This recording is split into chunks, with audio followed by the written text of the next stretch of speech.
Hello everyone, welcome back to Stock Vision, your SEBI registered research analyst, and I hope you all are doing well.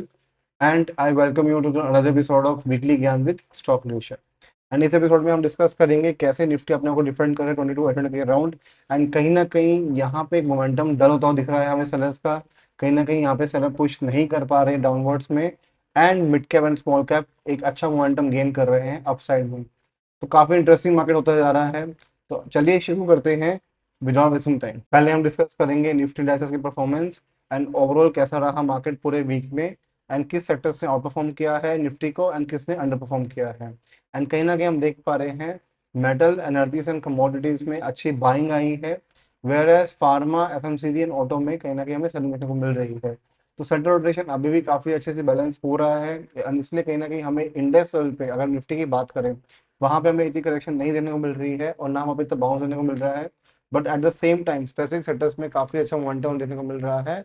And interestingly हमारा जो mid cap and small cap है उसने out perform किया है Nifty को। तो कहीं ना कहीं एक सेलिंग प्रेशर जो था कहीं ना कहीं वो एक म्यूटेड हाउस दिख रहा है कि इन द फॉर्म ऑफ की एक पुल बैक है। बट क्या ये पुल बैक सस्टेन करेगा नहीं करेगा वो हम डिस्कस करेंगे अभी फर्दर वीडियो में। बट अभी का ओवरऑल देखते हुए ये समझ आ रहा है कि निफ्टी ने काफी अंडर परफॉर्म किया है, बट बाकी मेजर इंडाइसेस ने आउट परफॉर्म किया है निफ्टी को। अगर हम निफ्टी की चार्ट पे आऊँ मैं, तो निफ्टी का चार्ट अगर आपको क्लियरली आपको मैं दिखाता हूँ। ये है हमारा overall chart weekly time frame पे, एंड हम देख पा रहे हैं कहीं ना कहीं यहाँ पे कहीं ना कहीं कंसोलिडेशन दिख रहा था, एक अच्छा सेलिंग कैंडल बना था। बट एक फॉलो अप कैंडल जो बनी है वो नेगेटिव है। मैं ये नहीं कह रहा हूँ कि वो नेगेटिव नहीं है, बनी है negative, but at the very same time हमें ये भी दिख रहा है कि जो सेलिंग प्रेशर है वो इतना स्ट्रांग नहीं दिख पा रहा है हमें। कहीं ना कहीं यहाँ पे लेवल्स ब्रेक हो रहे हैं, बट वहां पे सेलर्स ने इनवाइट नहीं हो पा रहे हैं। कहीं ना कहीं बायर्स कहीं ना कहीं एंटर हो रहे हैं। तो एक इनिशियल थॉट ये निकल रहा है कि यहाँ से कहीं ना कहीं एक पुल बैक आ सकता है। एंड उस पुल बैक के बाद हमें देखना पड़ेगा कि क्या वहां से एक हमें अपसाइड मोमेंटम मिल पाएगा सस्टेनेबल या नहीं मिलेगा। अगर मैं डेली टाइम फ्रेम पे आता हूँ तो मैं देख पा रहे कहीं ना कहीं कि यहाँ पे भी एक हम देख सकते हैं कि यहाँ पे एक ट्रेंड लाइन हमने ड्रॉ कर रखी थी, और उसने रिस्पेक्टफुली उसने काफी बार उसको रिस्पेक्ट किया है। बट अब यहाँ पे कहीं ना कहीं हमें ब्रेक होती दिख रही है। एंड अगर ये ब्रेक हमें मंथली टाइम फ्रेम में मिलती है तो डेफिनेटली ये एक अर्ली साइन होगा कि यहाँ से एक बड़ा फॉल आ सकता है निफ्टी के अंदर। बट मैं अभी यहाँ पे एंटिसिपेट नहीं कर रहा हूँ बड़े फॉल की, and the only reason is because कहीं ना कहीं हमें कंटिन्यूस रेड कैंडल्स मिल रही हैं मंथ ऑन मंथ बेसिस पे। एंड ये हमारा पूरा का पूरा मैं दिख पा रहा है ऑलमोस्ट 5 मंथ से हमें नेगेटिव कैंडल मिल रही है, विच इज शोइंग कि एक पुल बैक आना पॉसिबल है। बिकॉज टेक्निकली ऐसा हिस्ट्री में कभी रिपीट नहीं हुआ है कि आपको लगातार 5 महीने तक नेगेटिव कैंडल मिलती रहे, एंड इस केस में हमें मिली है।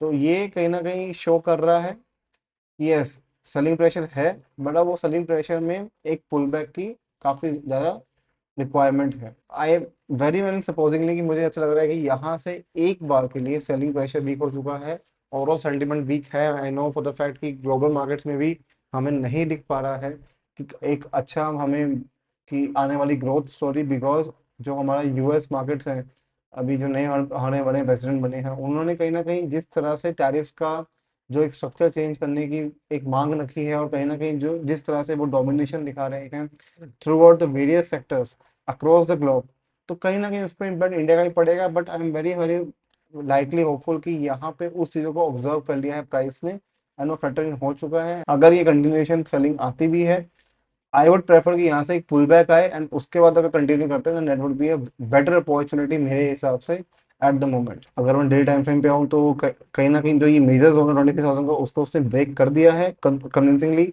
तो अब हमें ये देखना है कि जो ये एक जोन बना है क्या ये इस जोन को सस्टेन कर पाएगा, जो कि अब एक नया जोन बन चुका है 23,000 एंड 22,700 का। तो कहीं ना कहीं ये एक जोन रहेगा जहां पे कहीं ना कहीं मार्केट फ्लक्चुएट कर सकता है काफी। तो हमें कहीं ना कहीं काफी कन्विंसिंगली हमें इसमें काम करना होगा, बिकॉज यहाँ पे भी कंसोलिडेशन आता है बिकॉज मंथली एक्सपायरी आने वाली है नेक्स्ट वीक।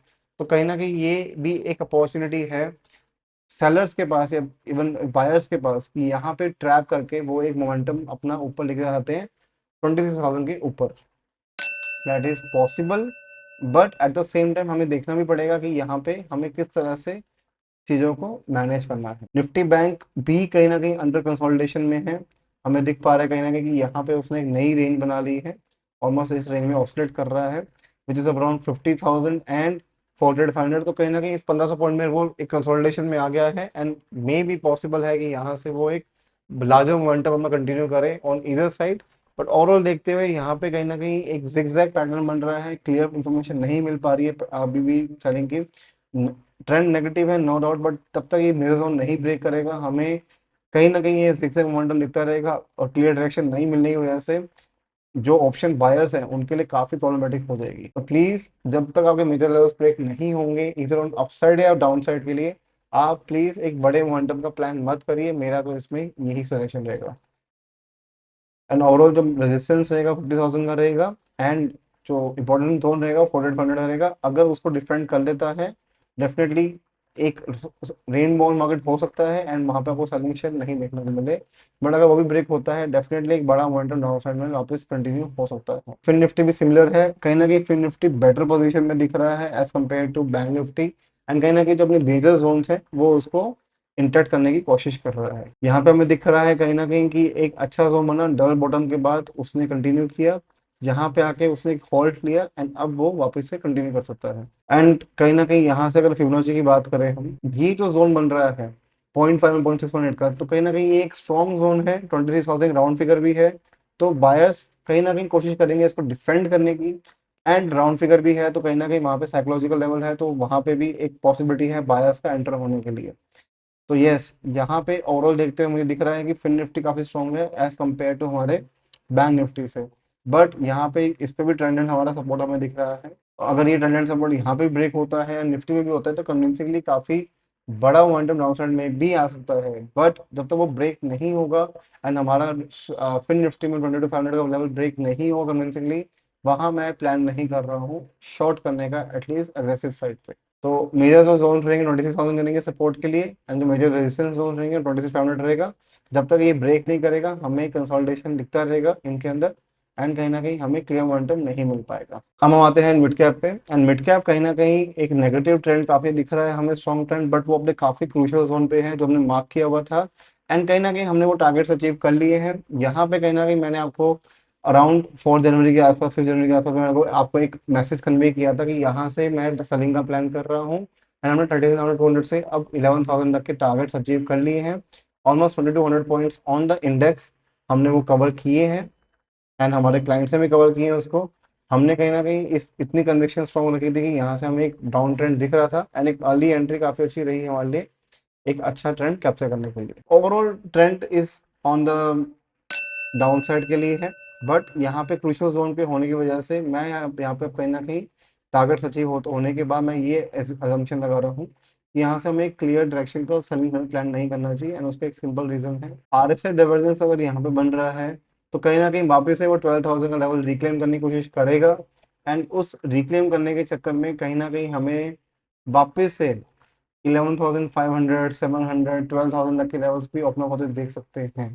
बिकॉज यहाँ पे कहीं ना कहीं सेलर्स जिसने भी सेल किया होगा काफी स्टॉप लॉस पेंडिंग होंगे यहाँ पे। ये एक जोन होगा जहाँ पे अगर सेलर्स को कंटिन्यू करना है, तो इस जोन में जितने भी स्टॉप लॉसेस होंगे इनको ये हंट करने आएगा, एंड इनको हंट करने के बाद कुछ टाइम स्पेंड करने के बाद फिर हमें कंटिन्यूशन हो सकता है डाउन साइड के लिए।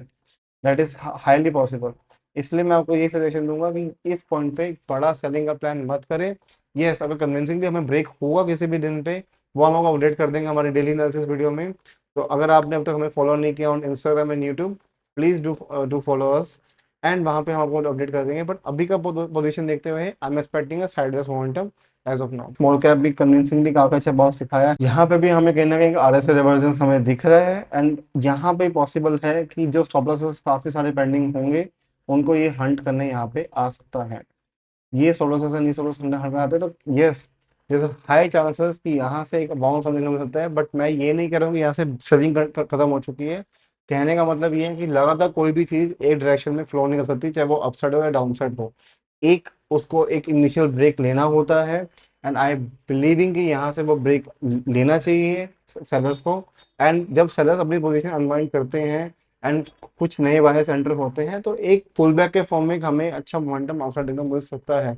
बट मैं वहां पे भी बाइंग का प्लान नहीं करूंगा। प्लीज कीप इन माइंड, जितनी मैंने डिस्कशन किया आपसे, मैं वहाँ बाइंग का प्लान नहीं सजेशन दे रहा हूँ आपको। मैं आपको वही सजेशन दे रहा हूँ कि अगर आप डाउन साइड के लिए हैं तो डाउन साइड के लिए एग्रेसिव प्लान मत करिए। अप साइड के लिए I am very neutral on right now, और मैं अभी न्यूट्रल साइड पे ही रहना पसंद करूंगा इस पॉइंट पे। और अगर फिबोनाची की बात करूँ, फिबोनाची काफी अच्छा कोइंसाइड कर रहा है हमारे इस जोन और इस जोन से, तो ये हाई पॉसिबिलिटी है कि वो एक पुल बैक के फॉर्म में वापस अपसाइड आ सकता है, एंड देन वहां से हमें कंटिन्यूएशन मिलेगा अगर सेलिंग कंटिन्यू अगर होनी होगी तो। इंडिया भी बहुत कंफर्टेबल लेवल पे है, 14.5 में बहुत ज्यादा स्पाइक्स नहीं आ रहे हैं, विच इज शोइंग कि कहीं ना कहीं फियर अभी इतना नहीं है, एंड काफी एक रेंज बाउंड मार्केट में है। तो ये जब तक ये रेंज बाउंड रहेगा हमें डरने की जरूरत नहीं है, जब तक स्पाइक्स नहीं आ रहे हैं nothing to worry about. Silver कहीं ना कहीं अपने को होल्ड कर रहा है 95,000 के ऊपर, which is a good sign, because जैसे हमने डिस्कस किया था कि 94,000 एंड 95,000 एक क्रूशियल लेवल्स रहेंगे। जब तक ये उस पर होल्ड नहीं करेगा अपने आप को, हमें एक बड़ा मोमेंटम नहीं देखने को मिल पाएगा। एंड यहाँ पे हम देख सकते हैं कहीं ना कहीं कि एक अग्रेसिव पोजीशंस बन रही है, यहाँ पे देख सकते हैं कि यहाँ पे भी अग्रेसिव बनी है, और ये भी कैंडल दिखा रहा है विच इज शोइंग द न्यूट्रलिटी। तो अपसाइड मोमेंटम जा रहा है बट एक क्लियर डायरेक्शन नहीं मिल रहा, विच is showing slow and steadily market कहीं ना कहीं रेंज बाउंड होता होता आ रहा है, ट्रेंडिंग मार्केट की तरफ नहीं जा रहा है। तो हमने ये डिस्कशन निफ्टी एनालिसिस में भी किया, ये डिस्कशन हमने हमारे मेटल्स में भी कर रहे हैं। तो अगर रेंज बाउंड दिख रहा है तो स्पेसिफिक स्टॉक्स स्पेसिफिक सेक्टर्स में आपको फोकस करना चाहिए इस टाइम पे, अगर आपको मोमेंटम चाहिए तो। एंड अगर आप इंडाइसेस लार्जर इंडाइसेस की बात कर रहे हैं, तो अगर आप एक मोमेंटम आप देख सकते हैं कि अगर एक डल हो रहा है, तो वहाँ पे आप अपने अकॉर्डिंगली स्ट्रेटेजी अपनी रिवाइज कर सकते हैं, उसको वैसा इंप्लीमेंट कर सकते हैं। तो जो मेजर लेवल्स रहेंगे वो 94,000 के अराउंड रहेंगे on the daily closing basis के पे, एंड 98,000 के अराउंड उसका एक रेजिस्टेंस मार्क रहेगा। तो 4,000 पॉइंट की रेंज है, जब तक ये ब्रेक डाउन साइड अपसाइड नहीं करेगा आपको क्लियर डायरेक्शन नहीं मिल पाएगा।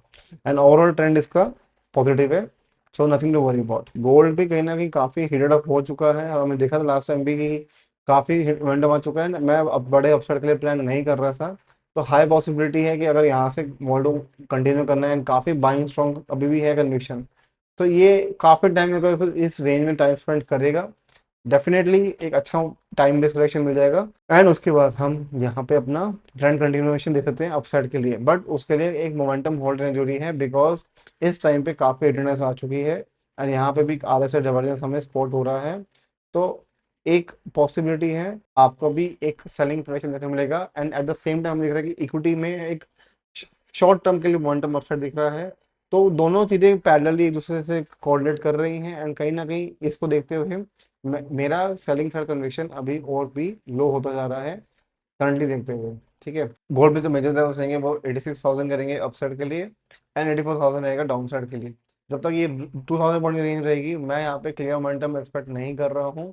एंड अगर ये रेंज बाउंड रहता है, which is very good sign कि कहीं ना कहीं बायस काफ़ी ज़्यादा स्ट्रॉन्ग है, बट एक अच्छा एक हेल्दी बेस अगर पुल बैक मिलता है, which can be a very good for the clear direction in the future के लिए। तो हम देख सकते हैं कि ना कि 80,000 का लेवल है जो वापस से रिटर्न्स के लिए आना चाहिए, and which is showing healthy sign of correction.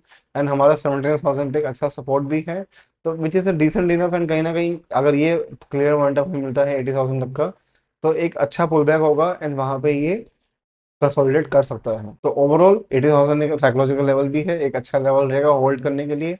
And Fibonacci के पॉइंट ऑफ व्यू से भी यहाँ पे एक अच्छा पुल बैक आएगा, तो वो एक अच्छा है time and price based correction के लिए। बिटकॉइन में हम देख पा रहे हैं कि अभी भी रेंज बाउंड है, एंड ये एक अच्छा साइन है इन इन जनरल, बिकॉज अगर ये बायस इतने स्ट्रॉन्ग है कि वो वहां से वहां पे होल्ड कर रहे हैं, विच इज सिग्निफिकेंटली शोइंग कि यहाँ पे एक बड़ा मोमेंटम आने वाला है बिटकॉइन में, and which is going to very massive. Because अगर इस तरह की चीजें कभी भी होती हैं किसी भी एसेट क्लास जो बहुत ज्यादा वॉलेटाइल है, डेफिनेटली शोइंग कि यहाँ पे एक बहुत बड़ी पोजीशन बिल्डअप हो रही है ऑन इधर साइड, एंड कहीं ना कहीं एक्यूमुलेशन डिस्ट्रीब्यूशन हमें वो आइडिया हो जाएगा विद टाइम जैसे चीजें ब्रेक होंगी। अभी को देखते हुए इट इज शोइंग एक बायस का कंट्रोल है, और बायस अपने आप को वहां पे होल्ड कर रहे हैं। अगर मैं फिबोनाची की बात करूं, हम देख सकते हैं कि जहां पे सपोर्ट एरियाज बन रहे हैं 88,000 की, that is psychological level, and वहां पे फिबोनाची का भी है, कहीं ना कहीं बायस का कंट्रोल है, और कहीं ना कहीं यहाँ पे हमें पोजिशंस को अकॉर्डिंगली मैनेज करना चाहिए। क्लियर डायरेक्शन तभी मिलेगा जब 1,10,000 का बैरियर ब्रेक होगा। इथेरियम कहीं ना कहीं लैग कर रहा है, एंड इसलिए मुझे कन्विक्शन बहुत हाई नहीं आ रही इथेरियम साइड पे, although Ethereum being discussed as one of the major crypto coins, but overall momentum देखते हुए मुझे कन्विक्शन नहीं आ रहा है। एंड यहाँ पे अगर मैं अपसाइड के लिए प्लान करूंगा, I would prefer to go with bitcoin rather than Ethereum, because Ethereum का जो प्राइस एंड ओवरऑल हमें दिख रहा है बिल्डअप वो इतना स्ट्रॉन्ग नहीं है। तो जब तक 2500 के ऊपर ये सस्टेन कर रहा है, nothing to worry about. And अगर 3000 वापस ब्रेक करता है डेफिनेटली इसके वजह से चांस होगा वापस से मोमेंटम बिल्डअप करने का। और अगर 3000 का लेवल ब्रेक नहीं कर पाता और यहाँ पे ही कंसोलिडेट करता है, डेफिनेटली इथेरियम की जगह बिटकॉइन पे I would prefer to go for long side पे। ये है हमारा F I S pros client and D I का डेटा। हम देख सकते हैं एफ आई एस की पोजीशन अभी भी कहीं ना कहीं शॉर्ट साइड पे ही है, विच इज फाइन, बिकॉज कहीं ना कहीं उनका जो रुपी डेप्रिसिएशन है कहीं ना कहीं उनको हिट कर रहा है and they are flowing the money out of the market, which is very fine. इसमें देखते हुए हमें कोई दिक्कत की बात नहीं है, बट यस उनका स्टांस अभी नेगेटिव पे है, ये हमें क्लियरली दिख रहा है। अगर मैं इंडेक्स ऑप्शन की बात करूँ, they are put long and call long as well, but put long की पोजीशन काफी दिख रही है, क्लियर है कि वो नेगेटिव साइड पे ही है उनका ओआई, पर उनकी कॉल ओआई का जो है वो कहीं ना कहीं बांटा होता दिख रहा है। तो एफ आई एस का स्टांस अभी भी क्लियर है, ऑन डाउन साइड के लिए है। अगर हम प्रोस की बात करें, प्रोस की पोजीशन अब काफी हद तक पॉजिटिव हो चुकी है and it is showing the positive number now. And index option की हम बात करें तो they are call short and put long, तो उनका स्टांस अभी भी मिक्स व्यूज है। एंड कहीं ना कहीं I am understanding from the data कि उनका स्टांस अभी न्यूट्रल साइड पे है, ना वो अप साइड के लिए है और ना डाउन साइड के लिए। तो ओवरऑल हमारा क्लियर हो गया है प्रोस का भी। एंड अगर हम क्लाइंट्स की बात करें तो क्लाइंट का डेटा हमें शो कर रहा है कि वो कहीं ना कहीं बुलिश साइड पे है, उनकी कुछ पोजीशन अनवाइंड हुई है फ्राइडे को, बट उनका ओवरऑल स्टांस अभी भी बुलिश साइड पे ही है। अगर मैं इंडेक्स ऑप्शन की बात करूँ तो they are put short and call short, and put short massively किया हुआ, which is showing client aggressively upside के लिए प्लान कर रहे हैं। एंड अगर हम डीआईएस की बात करें, डीआईएस की पोजीशन भी अपसाइड के लिए ही है, उन्होंने प्लस ओआई डेटा है और फ्यूचर्स का। अगर हम इंडेक्स ऑप्शन में बात करें तो they are put long, which is fine, because कहीं ना कहीं उन्होंने पोजीशन को अपनी हेज कर रखा है, विच इज शोइंग कि कहीं ना कहीं वो भी क्लियर नहीं है कि यहाँ पे एक मोमेंटम अपसाइड के लिए आ पाएगा या नहीं। एंड कहीं ना कहीं इसलिए वो अपना स्टांस लेके चल रही है। यहाँ से अगर सेलिंग कंटिन्यू होती भी है बिकॉज ऑफ एनी न्यूज, तो वो अपना प्रोटेक्शन कर सके। तो overall FIs and client are on aggressive buying and aggressive sell। Pros का स्टांस मिक्स व्यू है, डीआईएस का मिक्स है। तो ओवरऑल देखते हुए आई एम बिलीविंग कि यहाँ पे डेटा भी शो कर रहा है कि हमें एक न्यूट्रलिटी अभी व्यू रखना चाहिए। एंड इस पर्टिकुलर एक्सपायरी में I am not planning for a very big down side. Upside में अगर कोई पोजीशन अनवाइंडिंग होती है दैट्स अ डिफरेंट स्टोरी, पर डाउन साइड के लिए मैं बड़ा मोमेंटम प्लान नहीं कर रहा हूँ। एंड अब हम आते हैं हमारे कंक्लूजन पे। तो देखिए ओवरऑल कंक्लूजन देखते हुए हमें समझ आ रहा है कि निफ्टी काफी वीक हो रहा है, बट बिकॉज एक स्पेसिफिक सेक्टर्स की रोटेशन हो रही है, तो हाई पॉसिबिलिटी है कि किसी पर्टिकुलर डे पे वो एक अंडर परफॉर्म करेगा या किसी पर्टिकुलर डे पे वो अप परफॉर्म करेगा, विच is fine. Bank Nifty infinity देते हुए कि हमारे फिन निफ्टी काफी स्ट्रॉन्ग दिख रहा है, mid cap and small cap bounce आ रहा है मेजर जोन से। तो कहीं ना कहीं मैं अभी न्यूट्रल का प्लान कर रहा हूँ, आई एम एक्सपेक्टिंग कि एक पुल बैक आ सकता है इस पर्टिकुलर वीक में, बिकॉज मंथली एक्सपायरी भी है, तो एक अच्छा पुल बैक आ सकता है अपसाइड के फॉर्म में। डाउन साइड अगर ब्रेक करता भी है तो मैं बहुत बड़ा मोमेंटम प्लान नहीं करूंगा, बिकॉज काफी हद तक करेक्शन आ चुके हैं हमारे स्मॉल एंड मिड कैप में। कहीं ना कहीं नेगेटिव सेंटीमेंट जो भी बिल्डअप हुआ है मार्केट में, उनका मेजर कंट्रीब्यूशन रहा है स्मॉल एंड मिड कैप का। ओवरऑल डिस्कशन हो गया है एंड आई होप आपको वीडियो काफी अच्छी लगी हो। Do like this video, share this video friends and family, comment down below जो भी आपके व्यूज हैं, and also participate in the free store request जिसका लिंक आपको ऊपर मिल जाएगा। And also don't forget to subscribe our channel and on follow us on Instagram as well. And I hope आपका वीकेंड काफी अच्छा जाए। Enjoy your time with your family, have fun. And आपसे मिलता हूँ मंडे को on our YouTube shorts and Instagram के reels पे। तब तक के लिए have a great weekend, enjoy time with your family, bye bye.